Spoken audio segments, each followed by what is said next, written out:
ধন্যবাদ। সম্মানিত নেতৃবৃন্দ, আপনাদের সময়ের ব্যাপারে আমি একটু সহযোগিতা চাই, বাকিটুকু আপনাদের ইচ্ছা।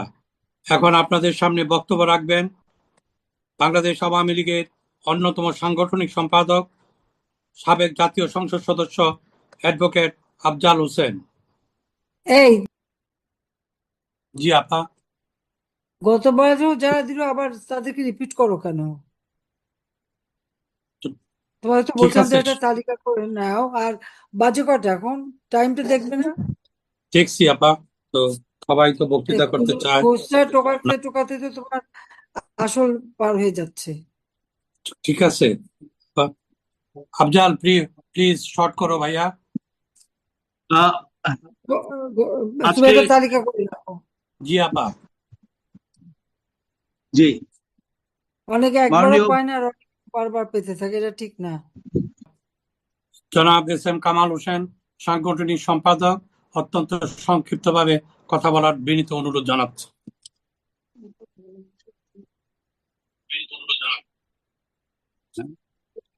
বাস, আর সাংগঠনিক দিও না, কামালের পরে আর কাউরে দেওয়ার দরকার নাই। ঠিক আছে আপা, উপর ঠিক দিকে, আছে। শেষ শেষ। হ্যাঁ উপর দিকে কামাল দাও। শেষ। ধন্যবাদ। উপর দিকে একটু জি আপা। শেষ করো তাড়াতাড়ি। জি তোমাদের জি। কয়টা বাজে? তো আপা, 12টা। এমনিতে আমাদের যে মাননীয় স্বরাষ্ট্রমন্ত্রী মহোদয় আসাদুজ্জামান খান কামাল, আর এ কে মোজাম্মেল হক সাহেব, আর বাহাউদ্দিন নাসিম, অ্যাডভোকেট জাহাঙ্গীর কবির নানক, মোফাজ্জল হোসেন চৌধুরী মায়া এবং ওবায়দুল কাদের, এই কয়জন বক্তা আছেন। তো এই জন্য তোমাদের আরো আগে থেকে দেওয়া উচিত ছিল। যারা গত মিটিং এ দিচ্ছে সব আবার রিপিট করলা। তো ওদের এখন জায়গাটা কি শুরু করো, আর আর দেওয়ার দরকার নেই। কি কামাল, করবো তাহলে বলেন। হ্যাঁ কামালে দিয়ে দাও। মাননীয় সভাপতি, এখন কি করব একটু বলুন আপনি। আমার মনে হয় নেত্রীকেই দিয়ে দেন। আর কারো সময় অনেক হয়ে গেছে, সুতরাং নেত্রী বক্তৃতা দিক, আমরা জি, অন্য সময় বক্তৃতা দেব। তো ঠিক আছে। তো 11টা সম্মানিত, বাজে, এই ঠিক যে আছে। কয়েকজনকে তো বাংলাদেশে দিতে হবে। 11:30 সেলিম বাজে। ভাই তো দিবে, আর দুই চারজনকে জি তো আপা। দিতে হবে। জি আর এক দুইজনের দাও, কারণ ওখানে তোমাদের 11:30 বাজে এখন, সেটা চিন্তা জি করে আমি জি। বলছিলাম। আর তাছাড়া সেটাও না, মিটিং এর একটা ইয়ে থাকে তো, এখন বেশিক্ষণ বলতে বলতে সচরাচর ইয়ে থাকে না শেষ পর্যন্ত। এখন আপনি আপা বলেন কাকে দিব। কাদের ভাই আছে, নানক ভাই আছে, কাদেরে মায়া দিয়ে ভাই দাও, আছে। হ্যাঁ, কাদেরে দিয়ে দাও। জি। তো কাদের গত ঠিক আছে। মিটিং এ বলে নাই, এই জি মিটিং এ দাও। যে যে বলে নাই গত meeting তাদের দাও। জি। তো ধন্যবাদ। এখন আমি বক্তব্য রাখার জন্য বিনীত অনুরোধ জানাবো বাংলাদেশ আওয়ামী লীগের সংগ্রামী সাধারণ সম্পাদক জননেতা জনাব ওবায়দুল কাদেরকে বক্তব্য রাখার জন্য বিনীত হ্যাঁ, অনুরোধ আর জানাই। তারপর সেলিম ভাইরে দিও। তবে সেলিম ভাইরে দিয়ে দিও। তো আপা, ছোট্ট একটা প্রামাণ্য চিত্র আছে, আপনার আগে কি একটু দেখাই দিব। হ্যাঁ দেখাতে পারো, জি আপা, ঠিক বা আছে। শেষেও দেখাতে পারো। জি, হ্যাঁ ঠিক আমার আছে তাহলে। দেখাই দিও। তো সেলিম ভাইরে, এরপরে সেলিম ভাইরে দিয়ে দাও। আচ্ছা, ঠিক আছে। ধন্যবাদ। সম্মানিত নেতৃবৃন্দ, আপনাদের সময়ের ব্যাপারে আমি একটু সহযোগিতা চাই, বাকিটুকু আপনাদের ইচ্ছা। এখন আপনাদের সামনে বক্তব্য রাখবেন বাংলাদেশ আওয়ামী লীগের অন্যতম সাংগঠনিক সম্পাদক, সাবেক জাতীয় সংসদ সদস্য অ্যাডভোকেট আফজাল হোসেন। এই জি আপা। গতবারও যারা দিল আবার তাদেরকে রিপিট করো কেন? তো তোমাদের তো ঠিক বলছিলাম যে আছে, একটা তালিকা করে নাও। আর বাজে কটা এখন? টাইমটা দেখবে না? দেখছি আপা। তো সবাই তো বক্তৃতা করতে চায় ঘুষটা না। টোকাতে টোকাতে তো তোমার আসল পার হয়ে যাচ্ছে। ঠিক আছে আপা। আফজাল, প্লিজ শর্ট করো ভাইয়া। আহ, তুমি আজকে একটা তালিকা করে রাখো। জি আপা। জি অনেকে একবারও মাননীয় পায় না আর অনেকে বারবার পেতে থাকে, এটা ঠিক না। মাননীয় নেত্রী, আজকে জাতির পিতা বঙ্গবন্ধু শেখ মুজিবুর রহমানের 31তম শাহাদাত বার্ষিকী উপলক্ষে আজকের আলোচনা সভায় আহ, আমি আহ, খুবই সংক্ষেপে আমার বঙ্গবন্ধু বেগম ফজিলাতুন্নেসা মুজিব সহ বঙ্গবন্ধু পরিবারের সেদিনের সেই রক্তাক্ত বেদনাবিধুর দিনে যারা প্রয়াত হয়েছেন, শাহাদাত বরণ করেছেন, তাদের সকলের প্রতি শ্রদ্ধা নিবেদন করছি।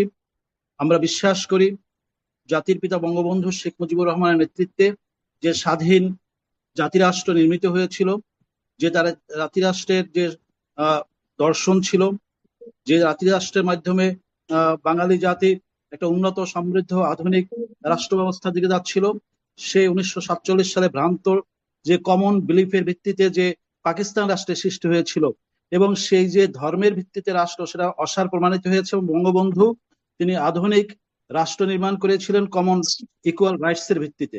সুতরাং ধর্ম, বর্ণ, নারী, পুরুষ, ধনী, দরিদ্র নির্বিশেষে সকলের অধিকার নিশ্চিত করাই ছিল বঙ্গবন্ধুর রাষ্ট্র পরিচালনার মূলনীতি। বঙ্গবন্ধুর এই নীতি যারা বিশ্বাস করে নাই, তারাই বঙ্গবন্ধুকে হত্যা করেছে। এবং বঙ্গবন্ধু কন্যা জননেত্রী শেখ হাসিনা তার রাষ্ট্র পরিচালনার যে সুযোগ পেয়েছিলেন, সেই সময় কিন্তু মুক্তিযুদ্ধের ভাবধারায় শহীদের স্বপ্নের বাংলাদেশ প্রতিষ্ঠা করেছেন এবং দেশটাকে উন্নতি অগ্রগতিতে বিশ্বের দরবারে রোল মডেল প্রতিষ্ঠা করেছিলেন। আজকে সেই রাষ্ট্র আজকে ধ্বংস হয়েছে ইউনূসের সেই মেটিকুলাস ডিজাইনে, এবং পরবর্তীকালে আজকে সকালে সারা দিন যে এই যে ধানমন্ডি 32 নম্বরে যে নারকীয় মপতন্ত্র হয়েছে, সেই ইউনূসের মপতন্ত্র সেটারই কিন্তু ধারাবাহিকতা চলছে। সুতরাং আমি শেষ মুহূর্তে লেখক গবেষক সর্দার ফজলুল করিমের একটি উদ্ধৃতি দিয়ে আমি আমার বক্তব্য শেষ করব, যে মহতের বিরুদ্ধে বর্বরের বর্বরতা মহতের মহত্ব এবং বৃহত্বকে হ্রাস করতে পারে না, নিজের রস্যতাকেই সে কেবল প্রকট করে। জয় বাংলা, জয় বঙ্গবন্ধু। ধন্যবাদ জনাব এস এম কামাল হোসেন, সাংগঠনিক সম্পাদক। অত্যন্ত সংক্ষিপ্তভাবে কথা বলার বিনীত অনুরোধ জানাচ্ছি।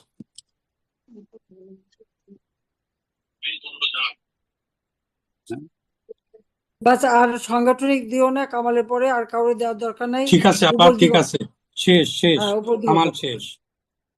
ধন্যবাদ। অভিশপ্ত মাস আগস্ট মাস, রক্তক্ষরণের মাস আগস্ট মাস। এই মাসের 1975 সালের 15ই আগস্ট যিনি বাঙালিকে স্বপ্ন দেখিয়েছেন, স্বপ্ন বাস্তবায়ন করেছেন, সর্বকালের সর্বশ্রেষ্ঠ বাঙালি, জাতির জনক বঙ্গবন্ধু শেখ মুজিব, তার সারা জীবনের শক্তি, সাহস, প্রেরণা মহিয়াসী নারী বেগম মুজিব, বঙ্গবন্ধুর 2 সন্তান যারা মহান মুক্তিযুদ্ধে অংশগ্রহণ করেছিলেন, শেখ কামাল, শেখ জামাল, বঙ্গবন্ধুর একমাত্র ছোট ভাই, মুক্তিযুদ্ধে অংশগ্রহণ করেছিলেন শহীদ শেখ আবু নাসের, বঙ্গবন্ধুর পুত্রবধূরা যাদের হাতের মেহেদির রং শুকায়নি, বঙ্গবন্ধুর 10 বছরের নিষ্পাপ শিশু সন্তান শেখ রাসেল সহ যুব সমাজের অহংকার শেখ ফজলুল হক মনি, তার অন্তঃসত্ত্বের তার্জুমণি, কৃষক নেতা আব্দুর রব সেনিয়াবাদ সহ বঙ্গবন্ধু পরিবারের 18 জন সদস্য সহ 1975 সালের 15ই আগস্ট জাতীয় আন্তর্জাতিক ষড়যন্ত্রকারীরা এবং তাদের পৃষ্ঠপোষকতায় আওয়ামী লীগের মধ্যে ঘাপটি মেরে লুকিয়ে থাকা খন্দকার মোস্তাক গংরা আর সেনাবাহিনীর মধ্যে পাকিস্তানের এজেন্ট জিয়া রহমানের সহযোগিতায় সামরিক বাহিনীর কতিপয় উচ্চবিলাসী অফিসার বাঙালির স্বপ্নপুরুষ, স্বাধীনতার মহান স্থপতি বঙ্গবন্ধুকে হত্যা করেন। সেদিন বঙ্গবন্ধুকে হত্যা করেনি, হত্যা করেছিল বাংলাদেশের স্বাধীনতাকে, হত্যা করেছিল গণতন্ত্রকে, হত্যা করেছিল মুক্তিযুদ্ধকে। যে শক্তি পাকিস্তানে বঙ্গবন্ধুর কাছে পরাজয় বরণ করেছিল 1971 সালে, জাতীয় আন্তর্জাতিক যে শক্তি আর তাদের এ দেশের এজেন্টরা, তারাই সেদিন বঙ্গবন্ধুকে হত্যা করেছিলেন বাংলাদেশ ইতিহাসকে মুছে ফেলার জন্য, কিন্তু পারেননি। তার প্রমাণ 2004-এর 14ই এপ্রিল, সেদিন পহেলা বৈশাখ ছিল।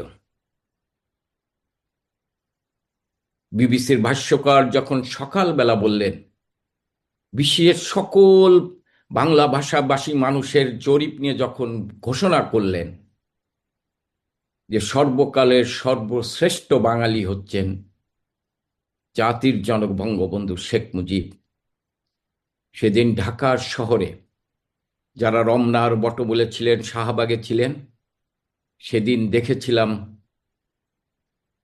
জয় বাংলার স্লোগান, করতালি, অনেকের চোখে পানি। পারেননি। জিয়ার পথ ধরে যারা ক্ষমতায় এসেছিল, খালেদা নিজামী ক্ষমতায় ছিল, বঙ্গবন্ধুকে মুছে ফেলতে পারেননি।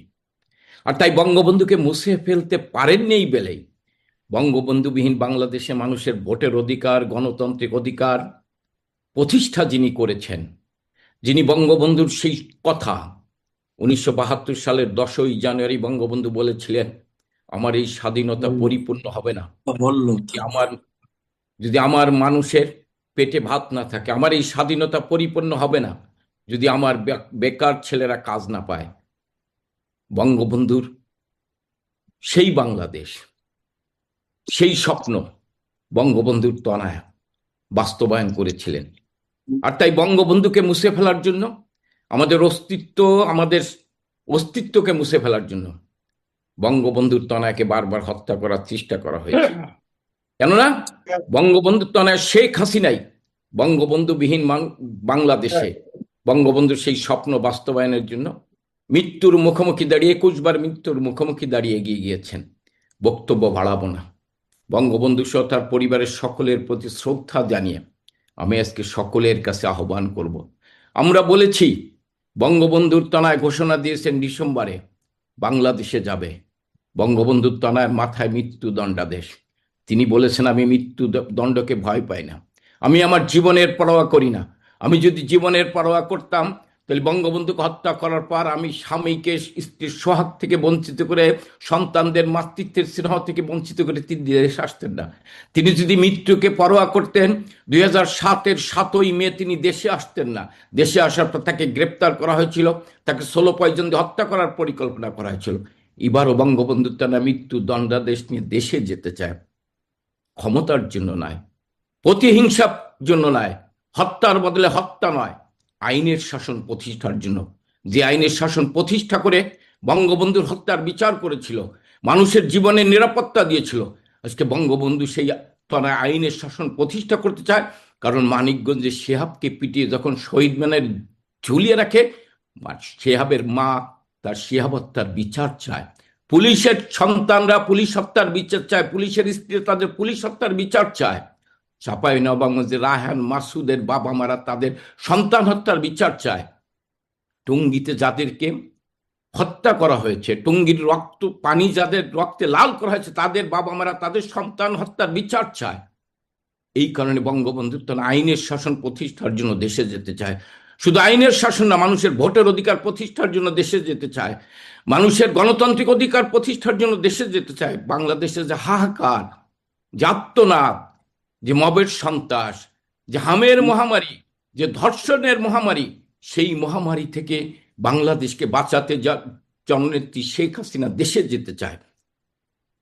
আমাদের কি করণীয়? প্রিয় নেতা, একটু সংক্ষিপ্ত করে। আমরা দেশটাকে বঙ্গবন্ধু তনয় রক্ষা করতে দেশে যেতে চান। আমরা যারা এখানে কথা বলেছি, আমাদের দায়িত্ব, জনগণ বঙ্গবন্ধু তনয়ের পক্ষে, কিন্তু জনগণকে মাঠে নামার জন্য শক্তিশালী সংগঠন দরকার। আমরা আমাদের কথা এবং কাজের সাথে মিল রেখে আজকের দিন আসুন শপথ নেই। এখানে আমরা সবাই কথা বলেছি, যারা কথা বলেছি, এই লোকগুলো যদি বঙ্গবন্ধু তনয় যে কথা বলেছেন সেই কথাগুলো যদি আমরা অক্ষরে অক্ষরে পালন করি, আমরা মনে করি বঙ্গবন্ধু তনয় যেদিন দেশে যাবে সেদিন তার চলার পথ হবে মসৃণ, তার চলার পথ হবে সহজ সরল। আমরা যদি সকলে সেইভাবে কাজ করি। সবাইকে ধন্যবাদ। জয় বাংলা, জয় বঙ্গবন্ধু। ধন্যবাদ। জি আপা, শেষ করো তাড়াতাড়ি।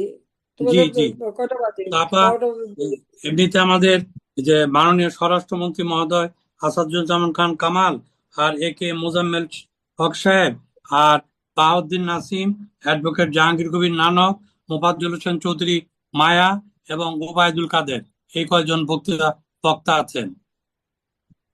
তোমাদের আরো আগে থেকে দেওয়া উচিত ছিল। যারা গত মিটিং এ দিচ্ছে সব আবার রিপিট করলাম। এখন কি শুরু করো, আর দেওয়ার দরকার নাই। হ্যাঁ, কি কামাল, করবো তাহলে বলেন?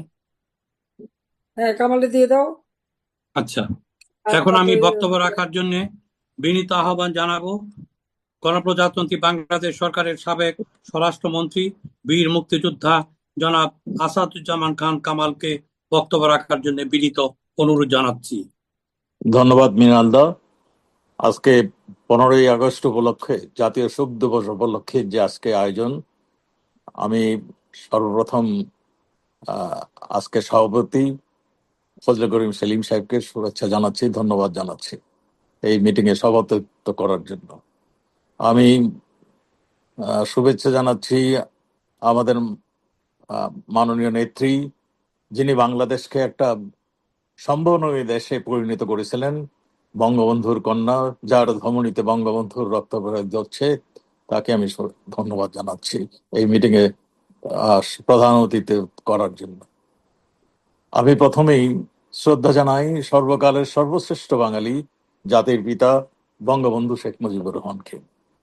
আমার কাছের থেকে তাকে দেখার সুযোগ হয়েছিল।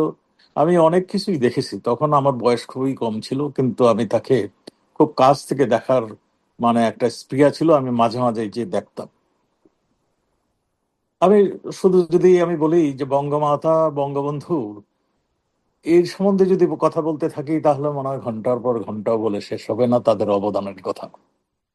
আমি বঙ্গমাতার সম্বন্ধে কিছু বলতে চাই। বঙ্গমাতা এমনই একজন মহর্ষি নারী ছিলেন, যিনি শেখ মুজিবুর রহমানকে বঙ্গবন্ধুতে পরিণত করার জন্য সবসময় তার পাশে দাঁড়িয়েছিলেন, সহযোগিতা করেছিলেন, তাকে উৎসাহ দিতেন। তিনি জেলখানায় গেলেও তিনি তার পাশে দাঁড়িয়ে তাকে উৎসাহ দিতেন। সেই বঙ্গবন্ধু যখন ডাক দিলেন 7ই মার্চ, তার আগের একটি ঘটনা আমি বলতে চাই। যখন আমাদের অসহযোগ আন্দোলন, ছাত্রদের আন্দোলন যখন দুর্বার হয়ে গেল, পাকিস্তান সরকার তখন ঘোষণা দিলেন গোল টেবিলে বসবেন, গোল টেবিল বৈঠকে বসবেন। তখন পাকিস্তান সরকার বললেন প্যারোলে যেতে হবে। বঙ্গমাতা তখন আমাদের নেত্রীকে পাঠালেন বঙ্গবন্ধুর কাছে, যে প্যারোলে নয়, মুক্ত বঙ্গবন্ধু হিসাবে যাবেন। তাই গিয়েছিলেন এবং তিনি আদায় করেছিলেন। আমার কাছে মনে হয় সবচেয়ে প্রণিধানযোগ্য যে এটা আদায় করেছিলেন সেটা হলো ওয়ান ম্যান ওয়ান ভোট।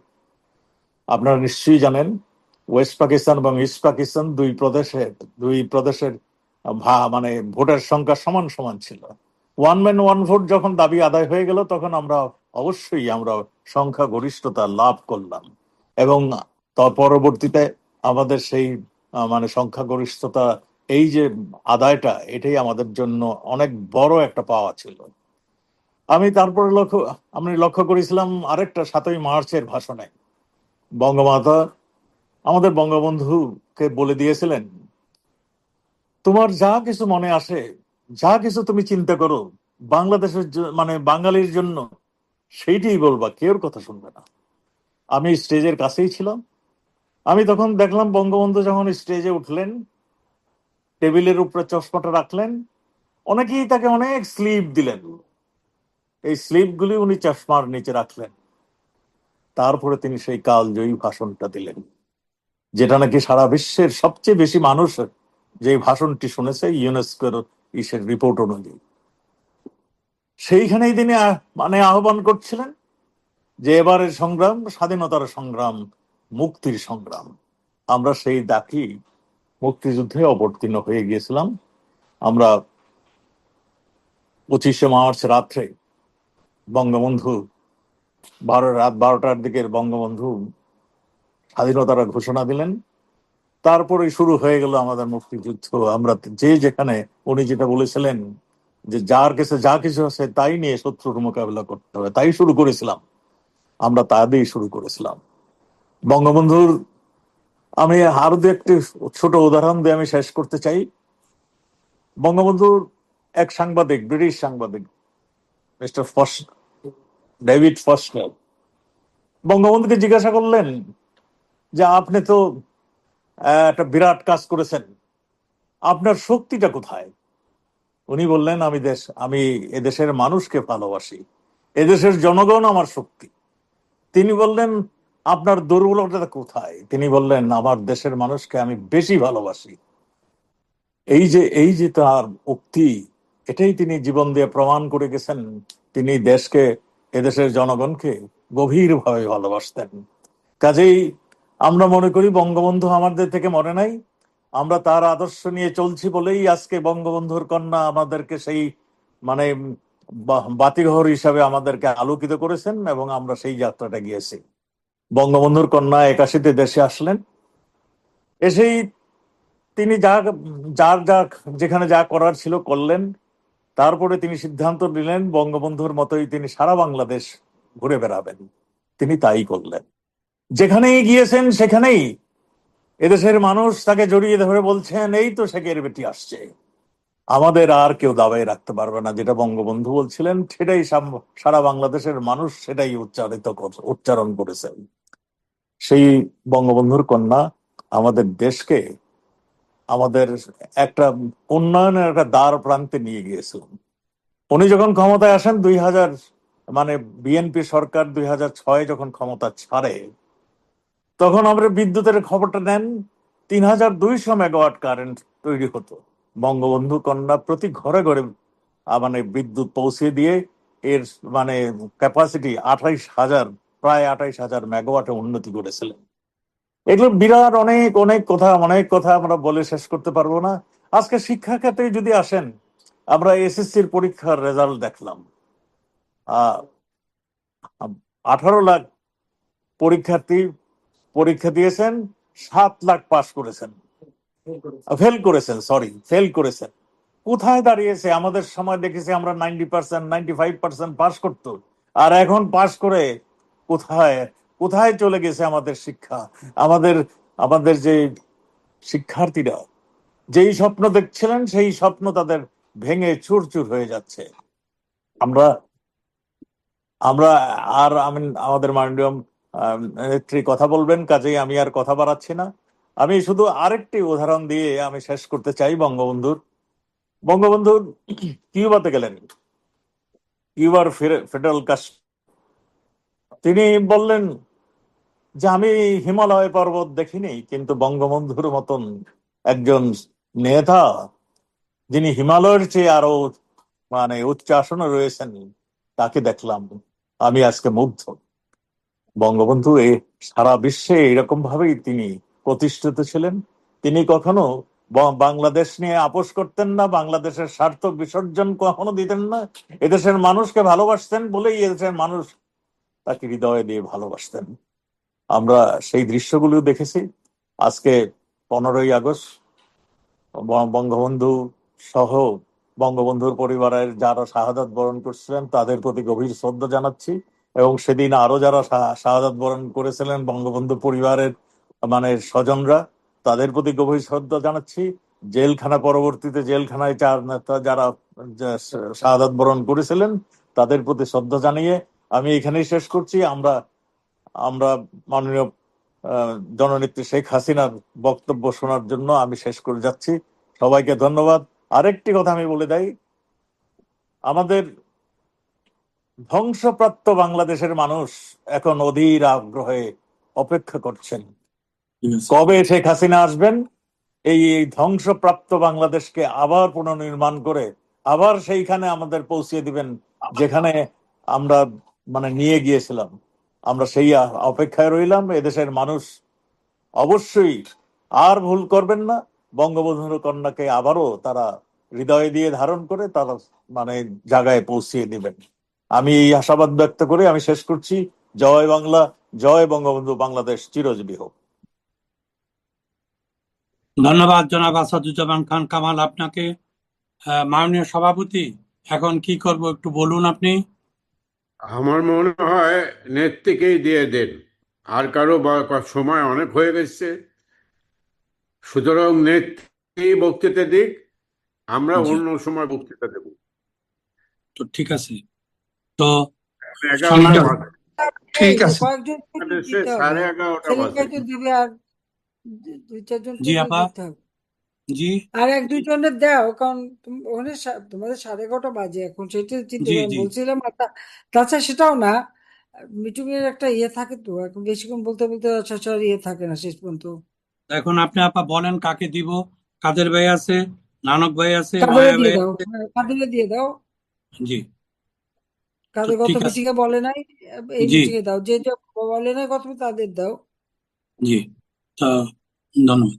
এখন আমি বক্তব্য রাখার জন্য বিনীত অনুরোধ জানাবো বাংলাদেশ আওয়ামী লীগের সংগ্রামী সাধারণ সম্পাদক জননেতা জনাব ওবায়দুল কাদেরকে বক্তব্য রাখার জন্য বিনীত হ্যাঁ, অনুরোধ আর জানাবো। তারপর সেলিম ভাইরে দিও, তবে সেলিম ভাইরে দিয়ে দিও। তা আপা, ছোট্ট একটা প্রামাণ্য চিত্র আছে, আপনার আগে কি একটু দেখাই দিব? হ্যাঁ, দেখাতে পারো, জি আপা, ঠিক বা আছে। শেষেও দেখাতে পারো। জি, হ্যাঁ, ঠিক আমার আছে তাহলে। দেখাই দিও। তো সেলিম ভাইরে, এরপরে সেলিম ভাইরে দিয়ে দাও। আচ্ছা, ঠিক আছে। এখন বক্তব্য রাখার জন্য বিনীত অনুরোধ জানাচ্ছি আমাদের সংগঠনের সংগ্রামী সাধারণ সম্পাদক জননেতা জনাব ওবায়দুল কাদের বক্তব্য রাখবেন।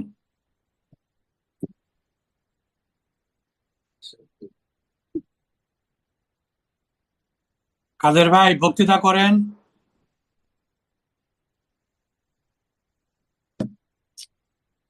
আজ 15ই আগস্ট, শোনা যাচ্ছে? জি জি কাদের ভাই, শোনা যাচ্ছে, বলেন। সেদিনের সকাল ছিল রাতের আঁধারের চেয়েও অন্ধকার। আজও শেষ সকাল রয়ে গেছে।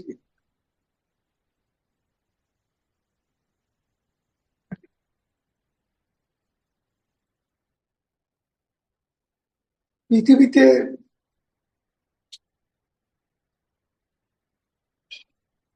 রাজনৈতিক ইতিহাসে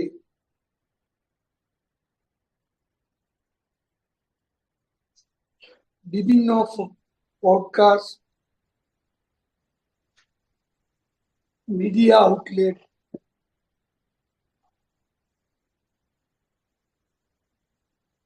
সবচেয়ে বেশি প্রাসঙ্গিক নাম রোমের জুলিয়াস সিজার।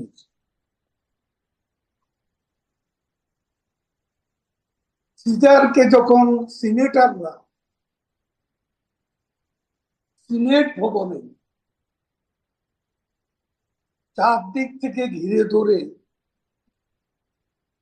23 বার ছুরিকাঘাত করে নৃশংসভাবে হত্যা,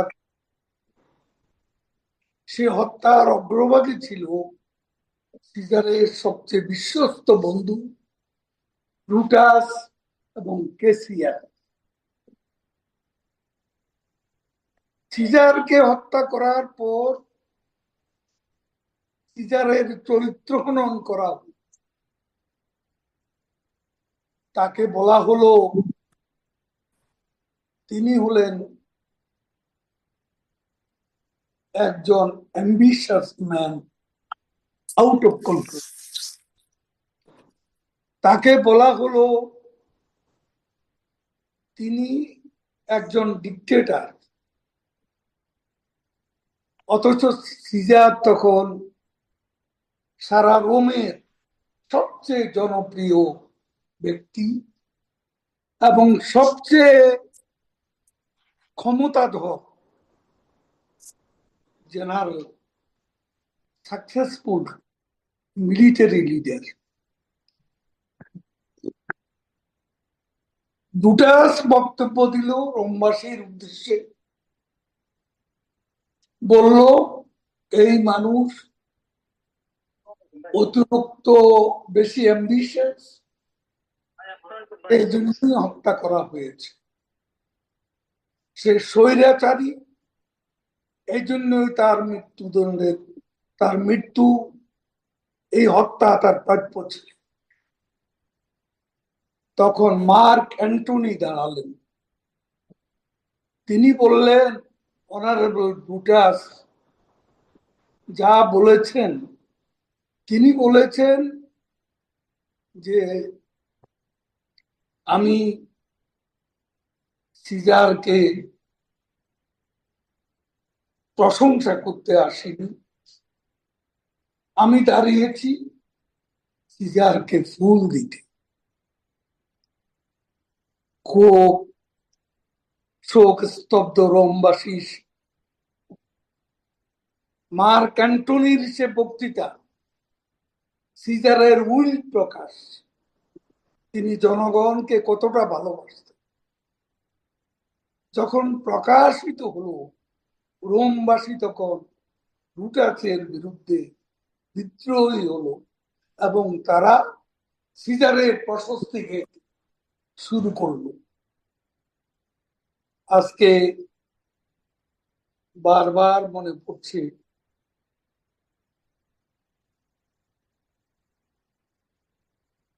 এখানে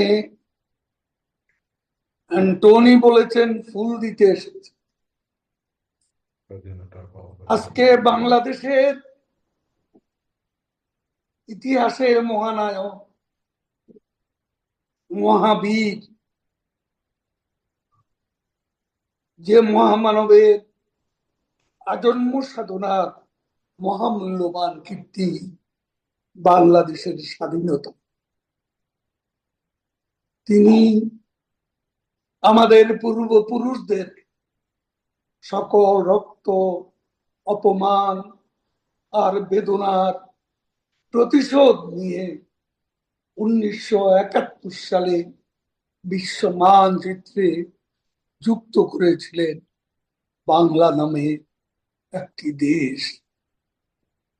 সেই মহামানব, তার রক্তে ভিজে গেছে সেই 32 নম্বরের বাসভবন, রক্তে রক্তে লালে লাল, ধানমন্ডির লেকের জল, বঙ্গবন্ধু পরিবারের বেগম মুজিব, যাদের নৃশংসভাবে হত্যা করা হয়েছিল, অবলা নারীকে হত্যা করা হয়েছিল, হাতের মেহেদি শুকায়নি, সে মেহেদি রাঙ্গা আর সেদিন রক্তাক্ত হয়েছে, অন্তঃসত্ত্বা নারী রক্তাক্ত হয়েছে। এমন হত্যাকাণ্ড রোমে ঘটেনি, এমন পরিবারকে নিয়ে হত্যাকাণ্ড ঘটেনি আমাদের মহানবীর মৃত্যুর পর যে খলিফারা শাসন করেছে ইসলামের ন্যায়পরায়ণ শাসক হিসেবে, হযরত ওমর রাদিয়াল্লাহু আনহু, হযরত উসমান রাদিয়াল্লাহু আনহু, হযরত আলী রাদিয়াল্লাহু আনহু, কিভাবে তাদের হত্যা করা হয়েছে। মসজিদে ঢুকার প্রবেশ পথে সেজদায় থাকা অবস্থা এই 3 জন ন্যায়পরায়ণ শাসককে, খলিফাকে নৃশংসভাবে হত্যা করা হয়েছে। বলা হয়েছিল তারা অপবাদ দিয়েছিল তারা স্বৈরাচারী,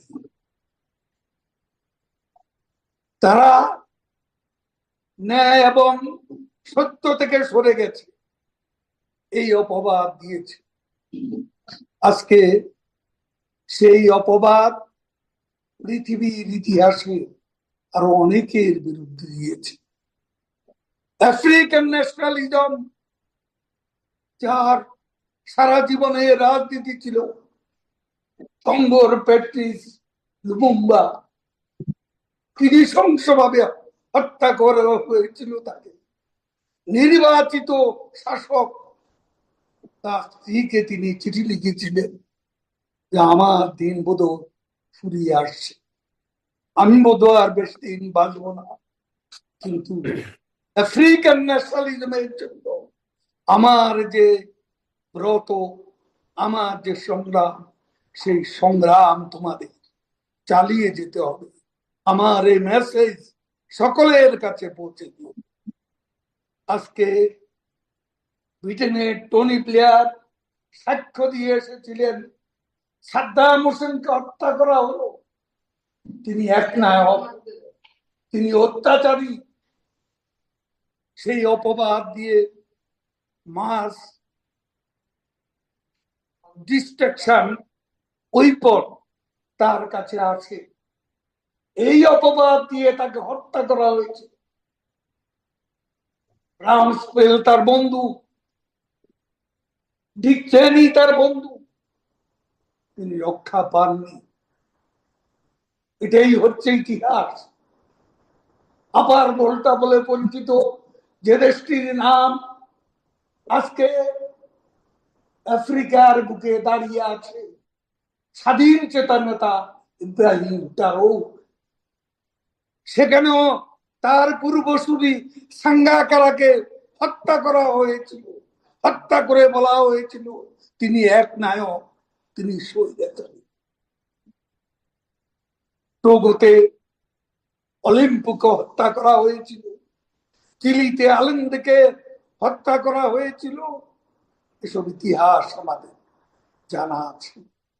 আজকে একটা কথা বলতে চাই, পৃথিবীর সর্বশ্রেষ্ঠ দুটি ভাষণ, একটা ভাষণ ইউনেস্কো স্বীকৃতি দিয়েছে সর্বকালের সেরা ভাষণ, বঙ্গবন্ধুর 7ই মার্চের ভাষণ।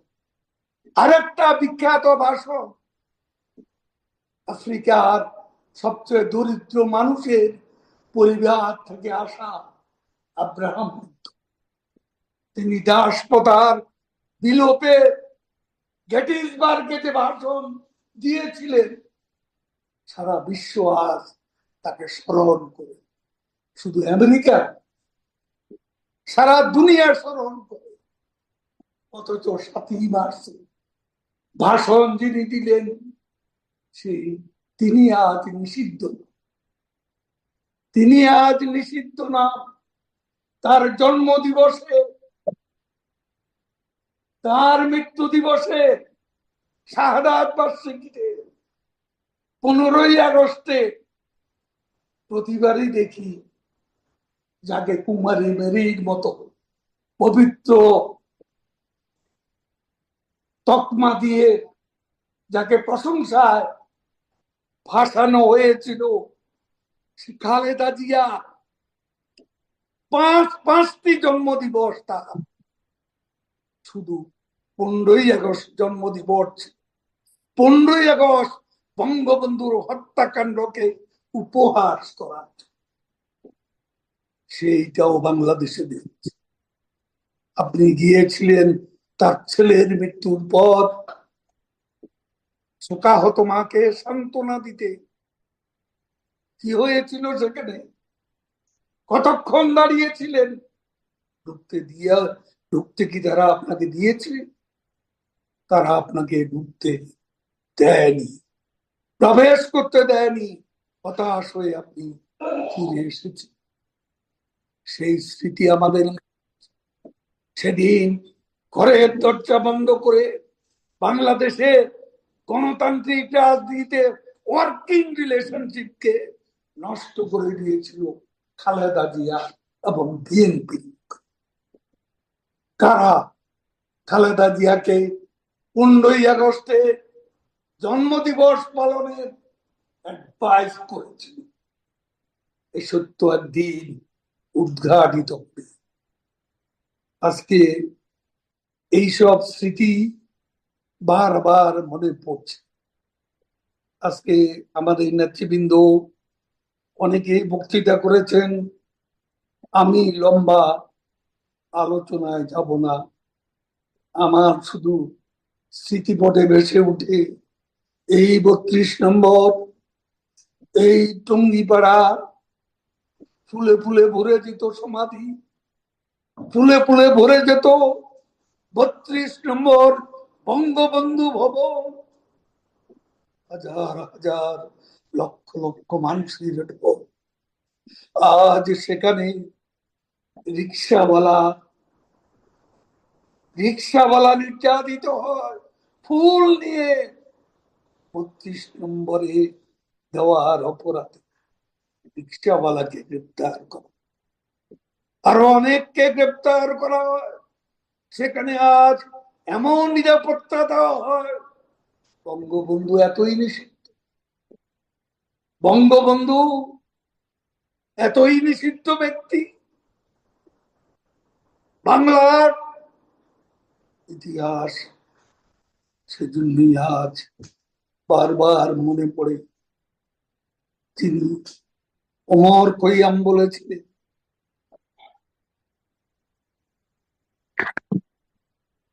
মহাকালের 40 অঙ্গুলি ইতিহাস লিখে।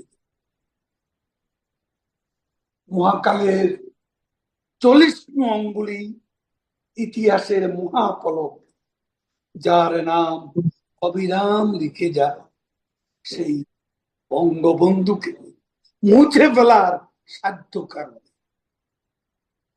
আজকে নেত্রী তিনি আমাদের লিভিং লেজেন্ড। আপনি আমাদের লিভিং লেজেন্ড, তিনি আমাদের লিভিং লেগাসি। আমাদের ইন্ডিপেন্ডেন্স, পলিটিক্যাল ইন্ডিপেন্ডেন্সের এই লেগাসি কোনো দিনও এ বিশ্বে হারিয়ে যাবে না। চিরদিন তিনি প্রাসঙ্গিক থাকবেন। শেখ হাসিনা আওয়াজ কতটা প্রাসঙ্গিক, শেখ হাসিনা কতটা প্রাসঙ্গিক তার প্রমাণ হয়ে গেছে দিল্লিতে তার যে প্রেস স্টেটমেন্ট, যে প্রেস কনফারেন্স, তার যে বক্তব্য, সেই বক্তব্য সেদিন আমি নেত্রী আপনার বক্তব্য আমি শুনতে পারিনি। আমি শুধু সেদিন সে প্রেস স্টেটমেন্ট সেখানকার দিকে আমার চোখ ছিল, এবং আমি সারা দুনিয়ার বিভিন্ন মিডিয়া, কিভাবে বাংলাদেশের মিডিয়া তো নিষিদ্ধ, শেখ হাসিনা নিষিদ্ধ, আর বিশ্ব মিডিয়া কিভাবে এটাকে নিয়েছে সেটা আমি মনোযোগ সহকারে রাত 11টা পর্যন্ত আমি সেদিন লক্ষ্য করেছি। আমি মুক্ত মনোযোগে দেখেছি বাংলাদেশ যাকে আজ নিষিদ্ধ করেছে, যাকে ফাঁসির দণ্ডে দণ্ডিত করেছে, বিশ্ব আজ তাকে কতটা গুরুত্ব দিয়েছে। এবং বিভিন্ন BBC, CNN, Al Jazeera, France 24 থেকে শুরু করে সমস্ত বিশ্ব মিডিয়ার অনেকগুলো আমি লক্ষ্য করেছি। আমি তাদের কভারেজ গভীর মনোযোগে, অখণ্ড মনোযোগে আমি লক্ষ্য করেছি। এবং তাদের এই মিডিয়ার প্রচার, যারা এতদিন বলেছিল Sheikh Hasina ousted prime minister, সেখানে অনেক মিডিয়া বলছে ফরমার প্রাইম মিনিস্টার। এটাও আজ পরিবর্তন। এটাও আপনার আজকে যে লেগাসি, মুক্তির সংগ্রামের, মুক্তির যে লেগাসি আপনি ধারণ করেন, উন্নয়নশীল বাংলাদেশ গঠন করে যে লেগাসি আপনি ইমোর্টাল করে দিয়েছেন, যেটা বঙ্গবন্ধু নিজে স্বাধীনতার জন্য ইমোর্টাল হয়ে আছে, এই লেগাসি মৃত্যু নেই। আপনার লেগাসিরও মৃত্যু নেই। This legacy will live on. আমি তাই আজকে বলছি যে শেখ হাসিনা বাংলাদেশে কতটা প্রাসঙ্গিক বিশ্ব মিডিয়া সেটা দেখিয়ে দিয়েছে। বাংলাদেশে নিষিদ্ধ করে সারা দুনিয়া থেকে নিষিদ্ধ করা যায়, সব পোর্টালে, সব মিডিয়া আউটলেট শেখ হাসিনার কতটা গুরুত্ব। তিনি দেশে ফিরে যাবেন তার সাহসের প্রশংসা করেছে বিশ্ব মিডিয়া। এটাই ভালো লেগেছে। নেত্রী, আমি আর বক্তব্য দীর্ঘায়িত করতে চাইনি। অনেক কিছু বদলে যায়, সময় অনেক কিছু বদলে যায়। খুব আপন মানুষও একসময় অচেনা হয়েছে। রাজনীতির দাবা খেলা এই দৃশ্যপট বারে বারে দেখেছি।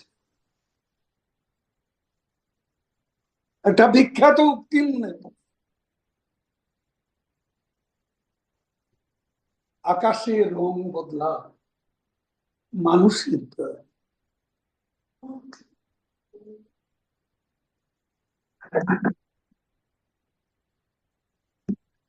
দীর্ঘিটির রং বদলা প্রাণে বাঁচার জন্য,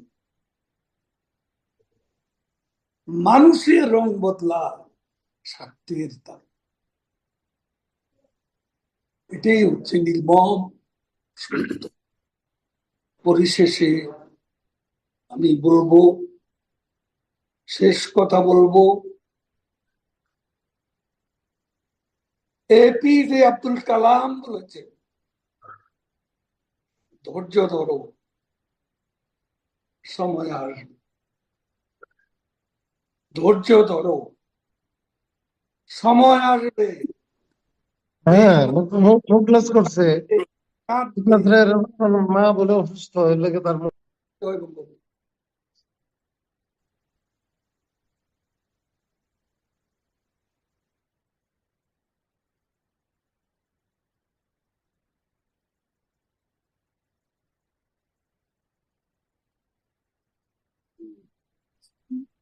পেশিবার হুম। কাউরে একজনকে দিয়ে জি, কাদের ভাই কি শেষ সংযুক্ত করবে? বিচ্ছিন্ন হয়ে গেছে? এটা